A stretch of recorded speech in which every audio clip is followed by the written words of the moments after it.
I will make a small prediction for you right now. It is that whatever you want to achieve, whatever you are compelled to master right now in terms of skill set, you kind of already know the path, or at least you know part of the path. You know, in any case, what is the main thing you could focus on right now, and somehow you are not doing it, or maybe it is in the back of your head, but you are blind to what you should really do right now. And the funny thing is, I could summarize, honestly, most of the questions I'm getting from beginners, at least for my field, communication skills in general. Most of the questions I get, I could summarize them by, can you give me something to get rid of my fear of doing it? That is what keeps coming back, even if people are not in touch with their own defense mechanisms enough to realize that. But in most cases, what they ask about, oh, what is the right technique? How can I handle this case? How can I do this with that person? How can I handle this resistant client? Or my wife or husband says this, how can I answer?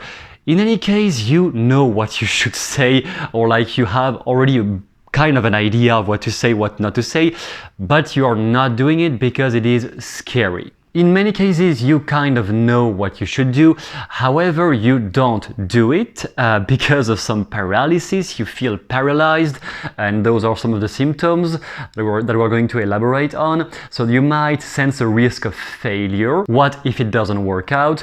A risk of losing self-esteem, like if it doesn't work out, people are going to laugh at me, people are going to judge me, which is never really the case, but you judge yourself, but you are projecting that self-judgment on the views and perception of other people. So in the end, you're the only one who can really act upon this, or a negative self-image that was already there. So I don't believe in myself, I don't deserve that, I'm not good enough for this, or some potential future disappointment, like if I try this and it doesn't work out, then I don't know what else to do.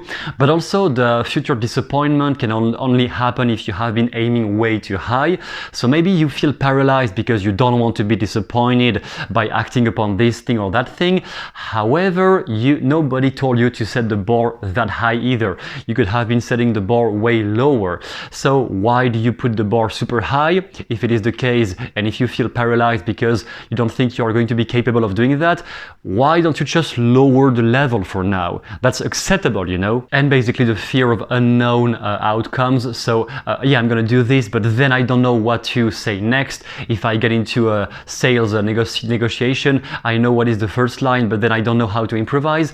Well, those things will be triggered by your brain once you have crossed the first step. But if you never ever cross that damn first step, your brain will never have the necessary feedback to generate the right idea for what's coming next. So let's elaborate that together to really figure out where is the block in your mind and how could you change it so that you move faster into your field of achievement, into your skill set you want to develop right now.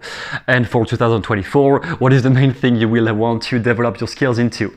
So we begin by clarifying the outcome, which you already probably have a pretty good idea of, but let's clarify that one more time. So which specific level of success do you want to get to?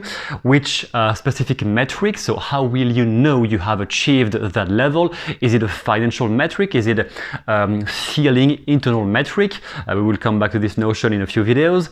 How will you know other people will know that you have achieved that? All of those questions will help you to better clarify, okay, from all the things I have in my head, and it is so confusing because I'm watching Matteo's videos, but I'm watching this and that and reading that book.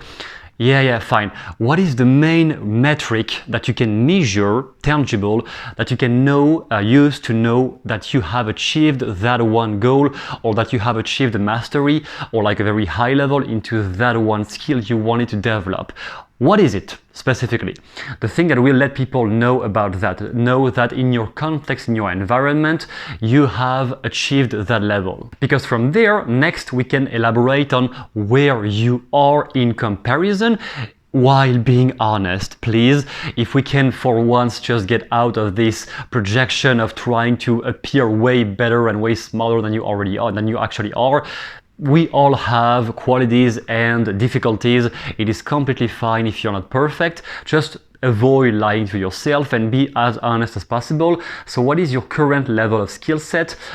Which current assets do you have? Maybe you don't compliment yourself for that, but maybe you are already pretty advanced in building a rapport with people, for example. You are someone who can be trusted. for example, and you may not take that into account, but maybe you are actually closer to that goal you want to get to based on the skills you are at, in which case it might be coming back to this I don't deserve, paradigm. People who feel pretty low self-esteem and have accumulated experiences of not being good enough, they may not even realize how advanced they already are. And for some people it will be the reverse. They think they are super high and actually they are kind of just a beginner. I wouldn't say this happens often in the NLP field, but some people I met still kind of this big ego thing. So which existing knowledge do you already have? What are things you already know? What are things you can already do quite pretty well related with that one skill? And what are some past achievements you have had that we can use to build up your self-confidence, or that you have learned enough things from to know what is the next step right now to cross the line and go to that outcome as fast as possible? Because once those two things are clearly outlined in your head, now you can ask yourself the simplest question ever. What is the simplest action to take right now to get there? Be careful though, I did not say, well, this phrase could have several meanings, but I'm not implying to achieve that goal right now. I said, what is the main action you can take right now?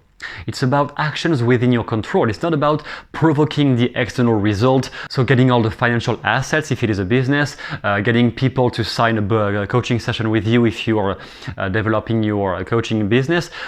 Those things are external results. I'm not saying what is the simplest action to provoke all of that to happen in real life, because there are other factors that will decide if yes or not you achieve that. It is more aleatory, it is dependent on the context. However, which action can you take right now? There is always at least one thing you can do right now. And that one thing, that is the main point of this video, that one thing you could do right now may be really uncomfortable. It might be super scary, it might be something you have never done before, or you have done it once and it didn't really go well, so now you think you're not competent enough to do that. Whatever it is, just one thing that is the source of your paralysis, of your lack of motivation, of your lack of sense of capability of accomplishing that. What is that one thing you could do right now that you are not allowing yourself to do because something doesn't feel right in yourself? It will basically be triggered in yourself either as a thought, an excuse in your head, or a feeling, a sense of tired, not feeling well, I'm not really in the mood right now to do that, or it's not the right time, I have too many things to do. Many things like that can pop up in your mind. In the end, it is mostly just defense mechanisms. And for example, the I am tired, because I had this once a few times in the last years, the I am too tired. In many cases, well, unless you work a 12-hour shift and you're exhausted by the workload, and even then I know people who are working that much and still have the energy for other things. So in most cases, if you think you're too tired or don't have enough time, no, it is just that your mind doesn't see the value of prioritizing that one thing you could act upon. Maybe it is not a priority for you, which is fine. In that case, be honest with yourself and go act upon the things that are a priority right now in your life. Otherwise, if it is actually a priority to master that one skill you want to become great at, or that one outcome you want to achieve, as soon as it is a priority, then you're not really tired. You just have a negative feeling inside telling you you will not be able to achieve that. Or maybe something you have tried that before, it didn't go well. So now you're like paralyzed by what if it happens again in the same way? Like the past should equal the future, all those things. It is just a defense mechanism to try to prevent you to suffer in any sort of way. Basically, the I don't have energy, I'm tired, I really don't feel compelled. It is just when emotions are being suppressed. Probably you're just extremely scared of doing that or of accomplishing this or that. And when there is too much fear, our brain is trying to shut it down and to suppress it, but therefore we kind of feel numb. And we don't really feel compelled about anything anymore. Or we always kind of start to get toward the one thing we should do, and then we like back off and like, oh no, I'm just not the right time, I'm not ready for this. Whereas in the back of your head, you know deep down you would really wish you could do that right now. So defense mechanisms in the end just prevent us from seeing the right path. Maybe you clearly know in the back of your head what is the right path for you, but it is blurred, it is like confusing because your mind doesn't want to suffer from potential bad consequences if it doesn't work out or if you get people to reject you or whatever. Therefore, the clear path may be blurred out away from your vision, or you might actually know what it is, but you are not compelled.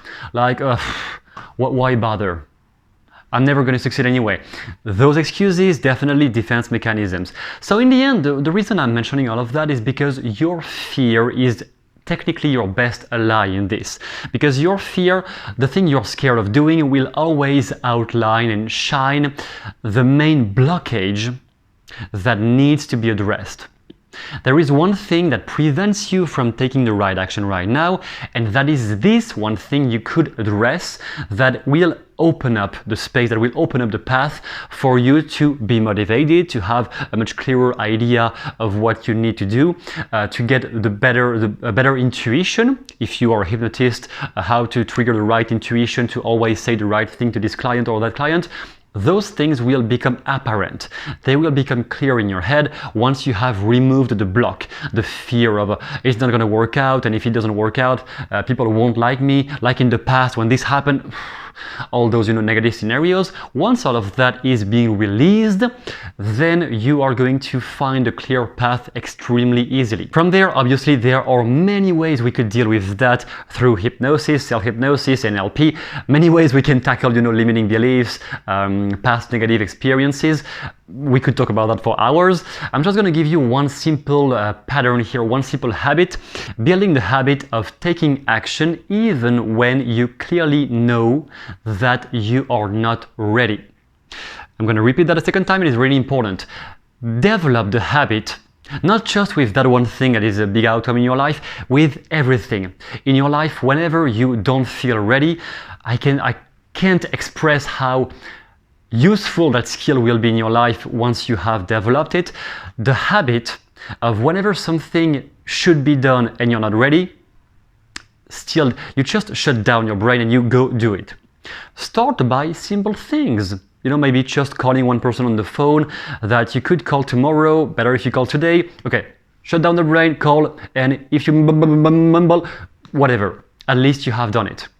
Once you have done it twice, 3 times, it will become a habit in yourself and you won't have to think as much anymore, and you won't stay anymore as much paralyzed by all those defense mechanisms of, yeah, but what if this happens? What if that happens? I really don't know the right technique.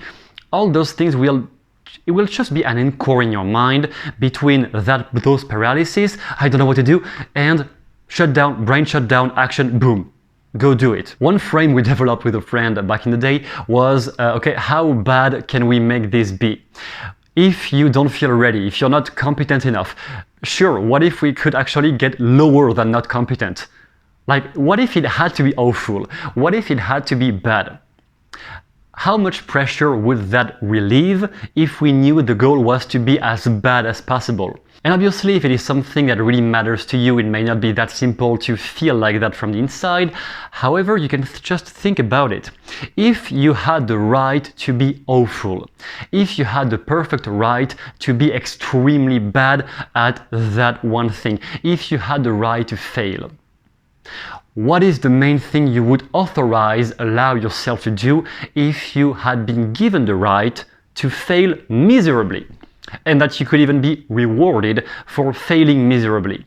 Then how many more options would be triggered in your mind just by this simple thought? So it is a meta habit, a meta pattern to develop of always dare to do something even when you don't know enough, even when you're not ready, even when you haven't read the right books, even when you're not certified by the right coach, whatever.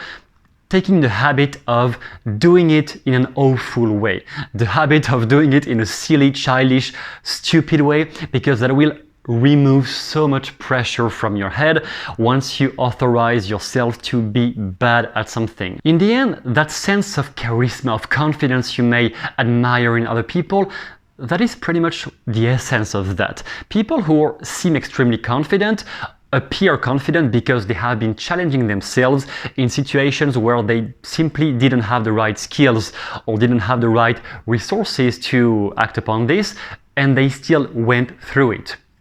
By whatever way they triggered the motivation in their mind.